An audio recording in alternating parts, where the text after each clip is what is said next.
여러분들 내란 사태가 터지기 전에 직전의 경제 상황을 제가 한번 해볼게요. 자, 이거 봐보세요. 내수가 11분기 연속 판매 감소가 될 가능성. 3년을 연속 감소하는 겁니다. 이거는 그러니까 전년도에도 감소했는데 거기 또 감소한다는 거예요. 그것보다 더. 산업 경쟁력 얘기는 제가 여러 번 얘기했죠. 우리나라 13대 산업이 반도체 빼고 13대 산업이 2011년 이전 수도 돌아갔다. 네? 2011년 수보다 낫다 그랬죠. 얘기했잖아요. 경제 심리는 이미 우리가 11월 달에 최악입니다. 이미 내란 이전에 최악이에요. 자, 여러분들 이건 제가 처음 보여주는 자료인데 우리가 화폐 유통 속도라는 게 있죠. 화폐 유통 속도는 국가 경제 전체를 가지고 계산을 하는 겁니다. 국가 경제 전체를요. 요 파란색 선이 0.624에서 0.615까지 이렇게 돼 있는 게 이게 그러니까는 윤석열 정권 하에서 화폐 유통 속도예요. 돈이 그러니까 얼마나 잘 도냐 이거잖아요. 근데 되게 돈이라는 것은 가계, 기업, 정부로 이렇게 배분되는데 제일 많이 가는 게 가계가 많이 가져가죠. 가계가. 그 가계의 돈이 잘 돌아야 돼. 가계의 돈이. 가계는 그러니까 기업들처럼 이렇게 쟁여놓지 않기 때문에 일반적으로 전체 평균보다는 높습니다. 가계만의 화폐 유통수를 따로 이렇게 계산해 보면요. 윤석열 정권 초기에는 일반적으로 그렇습니다. 일반적으로. 국가 경제 전체 화폐 유통수가 높았었잖아요. 그런데 어떻습니까요? 작년 4분기부터 이게 떨어지기 시작합니다. 가계의 화폐 유통수가 국가 경제 전체의 화폐 유통수가 떨어졌어요. 오렌지 색깔에서 밑으로 내려갔잖아요. 0.6 밑으로 내려갔잖아요. 빠르게 내려가잖아. 그렇죠? 이 얘기 뭡니까? 가계에 특히 돈이 안 돌고 있다는 얘기야. 특히요. 네? 돈이 잘 돌아야지만이 경제가 돌아가는 거를 우리가 쉽게 이해할 수 있잖아요. 가계에 특히 돈이 안 돈다니까요. 네? 가계. 그러니까 자영업자가 죽을 맛인 거고 내수에 의존하는 사업체들이 힘든 이유가 바로 여기에 있습니다. 자, 그 다음에 그 결과들이 지금 뭐냐? 이건 제가 여러 번 보여드렸었죠. 금융기관 전체, 은행을 포함해가지고 기업대출 연체액입니다. 연체액이 빠르게 증가하고 있잖아요. 예? 연체액이. 금융기관 전체 가계대출 연체액. 이것도 윤석열 정권이 빠르게 증가하고 있죠. 2배 정도로요. 그러니까요. 금융기관 전체 주택담보대출 연체액. 예? 이거 2배 이상 증가했죠. 주택담보대출 연체액이요. 금융기관 전체의 가계 기타대출은 신용대출 같은 경우를 얘기합니다. 마이너스 통장이라든가 신용대출 이런 것들이요. 이것도 못 갚는 거예요. 그러니까 쉽게 얘기해서 은행은 굉장히 잘 관리하잖아요. 그래도요. 예? 은행의 가계대출 연체액도 많이 증가했습니다. 예? 은행의 주담대 연체액도 마찬가지고요. 은행의 기타 가계대출도 비싼 규모고요. 은행의 전체 기업대출 연체액 많이 증가했죠. 은행은 굉장히 그러니까 우리가 신용은행들은 관리를 잘 하는데도 불구하고 이런다는 겁니다. 중소기업 연체액이 특히 이제 주도하고 있죠. 기업대출 연체액은요. 개인 사업자 대부분이 자영업자가 여기에 해당되죠. 개인 사업자 연체액. 예?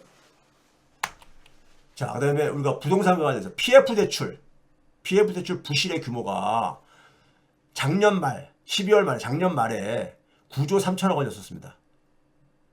예? 부실 대출 규모가. 그런데 올해 9월 말이에요.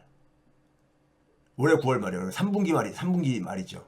9조 원으로, 아니 22조 9조 원으로 2배 이상 증가했죠. 그래서 전체 대출 중에서, PF 대출 중에서 부실화되는 대출의 비중도 4%에서 11% 정도로 증가했습니다. 그러니까 PF 대출 부실은 금융감독당국에서 뭐 저거 하고 있다 하지만 관리하고 있다 하지만은 계속 악화되고 있는 게 현재의 구조죠. 그러니까 부동산 시장이 당분간 예? 계속해서 지금 어려워지는 상황인데 이게 바로 뭐냐면 내란 이전 상황이라는 얘기인 겁니다. 내란 이전이요. 자, 그다음에 제가 과거에 이제 다스베이스나 뉴스공장 나가서 그런 얘기 했었어요. 박근혜 때 최순실 사태가 없었어도 정권 연장은 불가능했다 이런 얘기 했었는데 지금 똑같습니다. 이게 역사가 어떻게 국힘당이 지배하면 이런 일이 생기는지 모르겠어. 계엄 사태가 지금 없었어도요. 국힘당 정권 연장은 불가능합니다. 불가능해. 예? 단지 뭐냐면은 과거에 2016년도 경제가 가계의 소득들이 마이너스 행진으로 쭉 떨어질 때 했었어요. 경제를 망치고 나서 다시 그러니까 표를 달라? 이 얘기 못합니다. 지금 굉장히 닮아 있습니다. 2016과 2024년에. 자, 이게 뭐냐면요. 통계청에서 이제 그러니까 한국은행은 그러니까 이제 전체를만 내지만 지역소득 저 통계를 냈는데 제가 이거 가지고 계산을 해봤어요. 지역별로 이제 우리가 개인소득이라는 게 있습니다. 개인소득이 그러니까 우리가 보게 되면 한 가정에 보게 되면은 3인 가족은 3명이고 1인 가족은 1명이고 4인 가족은 4명일 거 아닙니까? 예? 근데 그걸 이제 개인별로 이제 소득을 이제 간 겁니다. 개인별로요. 우리가 1인당 GDP를 계산하듯이 개인별 소득이요. 개인별 소득을 보게 되면은 이게 이제 그 실질소득으로 2020년 물가를 100으로 놨을 텐데 2021년도에 193만 원. 개인당이니까요. 1인당. 예? 1인당 193만 원입니다. 월 평균 실질소득이. 근데 이게 작년에 191만 원으로 줄어들었어요. 줄어들었어. 근데 문제는 뭐냐면 2022년에 여러분 제가 그랬죠. 성장률이 1% 밑으로 떨어지게 되면은 한 50% 이상은 그러니까 소득이 후퇴한다 그랬잖아요. 이거 봐보세요. 2022년도에 실질 성장률이 2.74%였습니다. 근데 실질 개인소득 증가는 이게 뭐 2,000원 조금 증가했는데 만원 단위로 똑같습니다. 사실상 중단된 거죠. 개인소득 증가가. 작년에 1.42% 증가했습니다.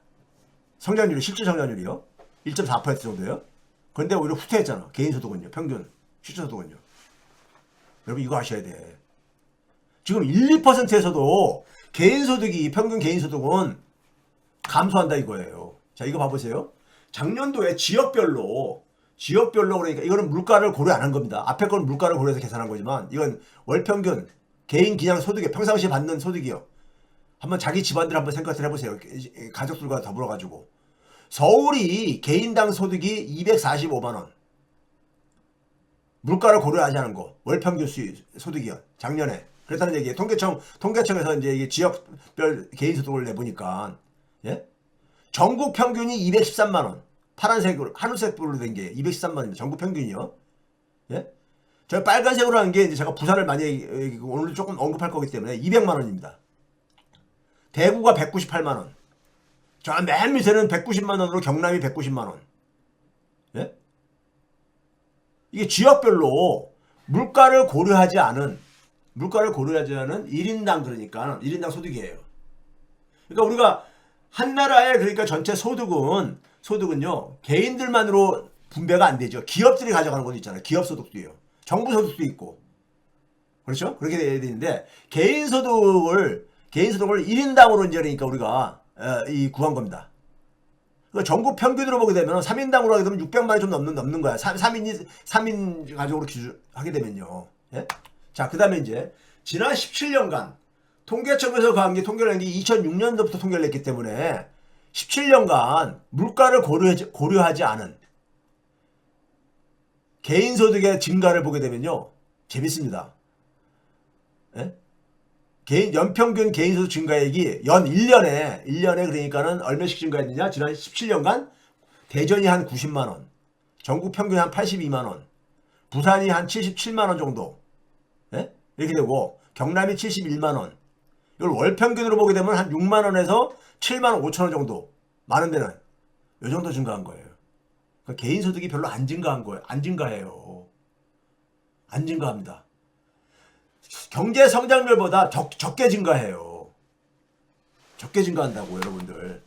자, 물가 상승률을 고려해가지고 개인소득 증가율을 계산해보니까요. 지난 17년간 연평균 지역별로 조금씩 차이가 있지만은 한 1%에 불과해요. 이 기간 동안에 전체 우리나라 경제 성장률은 3.1%였었어요. 3분의 1도 안 되잖아요. 3분의 1도 안 돼요. 부산이 꼴찌에서 4번째 지역입니다. 서울이 제일 꼴찌고. 예? 그러니까 개인소득이 거의 안 증가해요. 우리나라 경제가 이게 큰 문제입니다. 예? 개인들의 소득이 안 증가해 별로. 예? 저도 이거 계산하면서 충격받았었어요. 자, 23년도 작년도만 지역별 1인당 실질 개인 소득 증가율을 계산해봤어요. 제가 깜짝 놀란 건 뭐냐면은 작년도에 그러니까 1.4% 성장률이 1.4%거든요. 실질 성장률이. 근데 서울, 울산, 전남을 빼놓고요. 다 마이너스야. 다 마이너스야. 그러니까 국민들이 죽겠다 그러는 거야. 현장에서 살아가고 있는 사람들은 2022년도보다도 소득이 감소한 거야. 예? 제일 많이 감소한 게 광주, 인천, 부산 이런 순으로 가고, 예? 쭉 이렇게 보이잖아요. 예? 전국 평균이 감소했으니까, 예? 경제가 성장한다고 해가지고 개인 소득이 증가하지 않습니다. 예? 당연히 그러니까 성장률이 낮아지게 되면 개인 소득 증가율은 마이너스로 떨어집니다. 여러분 이게 앞으로 큰일이야. 앞으로 큰일이라고요. 제가 그랬잖아. 성장률이 1%대로 1% 밑으로 내려가게 되면 한 50% 이상은 소득이 후퇴한다 했잖아요. 이것도 평균이야. 각 지역의 평균이라고. 이 지역에도 그러니까 돈 많이 버는 사람도 있고 적게 버는 사람도 있고 그렇게 아닙니까? 예? 그렇죠? 서울, 울산, 전남은 사실상 거의 멈춘 거고 0.0026%니까 거의 0%로 마찬가지잖아요. 0.0026%니까요. 예? 이게 대한민국의 현실입니다. 이게 소비 침체가 되는 이유가 여기 있는 거야. 소득이 안 증가하니까는 쓸 돈이 없는 거지. 예? 그렇죠? 자, 그 다음에 2년 전하고 비교해봤어요. 2년 전. 윤석열 정권 출범하기 전 2년 동안의 실질 성장률은 4.2%가 증가했습니다. 누적 성장률이요. 근데 봐보세요. 2년 동안에 전남, 전북, 울산만 한 1% 정도 성장을 증가했고 나머지 지역은 다 마이너스야. 다 마이너스예요. 예? 다 마이너스라고. 지난 2년간 그렇다는 얘기예요. 개인소득에 대한 통계가 이게 통계청에서 이게 집계를 하고 있는데 예? 개인소득 증가율을 계산해 보니까 이래요. 예?